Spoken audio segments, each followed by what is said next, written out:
Rejoice. First things first, honor to God. Thank Him for a new day. Thank Him for some new life. Oh, you see my family in the background? Oh, snaps.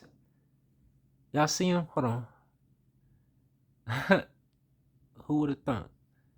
You know, that's me, my mother, and my grandmother. That's my grandmother on my father's side.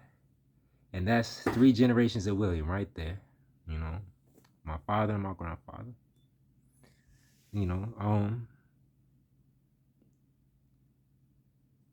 first, I want to leave you with a vision. For without a vision, our people perish. You know, I want to offer you something of value. So in our scripture, God gives the children of Israel the heavenly vision of the promised land, the land of milk and honey. You know, a land overflowing with goodness, overflowing with abundance, where you can wax mightily, where you can have children and be at peace as you grow. You have enough resources you can eat. You know, I remember when the children of Israel were going through the wilderness, they only had manna to eat. You know, I can consider manna, the only thing I can compare manna to was like grits. All they had was something similar to grits, right? Something very cheap and inexpensive to make, right? It's not very tasty just by itself, but it'll get you through, right? But now grits is a staple of you know, African American culture, right? But that's neither here nor there, right? So I'll give you a vision of a land of milk and honey, right? The next, talk about the importance of having a definite chief aim. Now, I'll share the definite chief aim that my grandfather gave me. He said, perhaps your calling in this lifetime is to be the greatest writer you can be. And he told me that approximately 5 years ago, 6 years ago, but I embody that. You know, I really strive to be the best version of myself that I can be, the greatest writer that I can be, right? But the importance of a definite chief aim is just that. It's an aim. I'm aiming that direction, right? It's kind of broad, it's kind of general, but I'm going that way, right?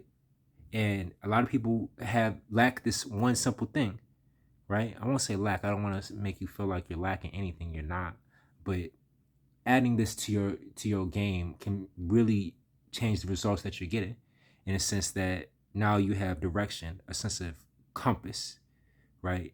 I'm going this direction, right? A lot of people, if you don't have that definite chief aim, you know, overall overarching goal, well, you kind of just, you end up working over here, do, then you work over here, do, then you work over here, do, and now your energy is going this way, that way, and this way, but they start pulling at each other because they're not going to a ubiquitous, united direction. They're not on the same course, right? So they're pulling at each other, tugging at each other. So you must have a definite chief aim,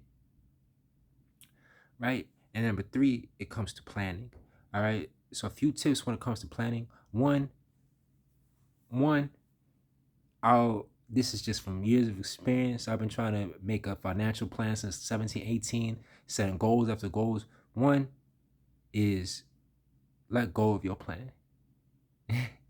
You should have a plan always, but once you write that plan out, you let it go and you have to work and you have to live, right? You should be constantly adjusting your plan, readjusting your plan, right? Hey, this plan was enough to get me started moving, but as I started working, I say, oh, this is not actually the reality anymore, or this might not be so suited to what I'm trying to do in this time of my life, right? So you readjust, right? You set more goals, you readjust your plan, right?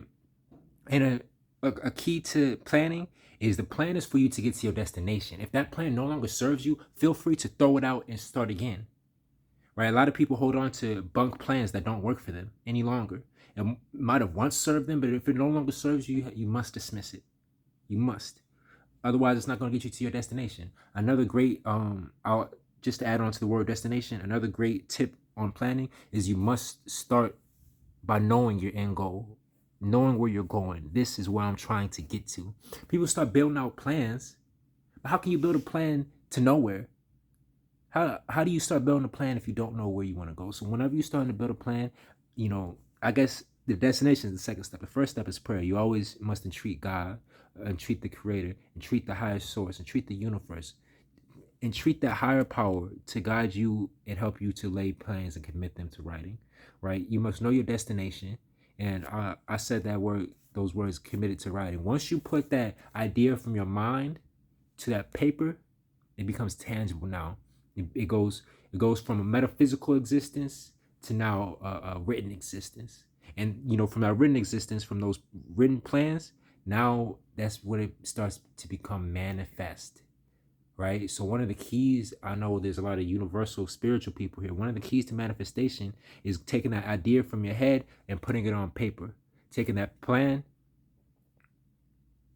and putting it on paper, right? So that's just some a little bit of game for you. Have a vision. Take that vision of milk and honey, that promised land. What is your milk and honey? Definite chief aim. Have one single-minded overarching goal for your life. 3, have a plan. 4, this is the words that my grandmother gave me. Rejoice. She said, be the best you can be. Align your actions with your prayers. Read the word that you may know His will for you. I said rejoice. God bless.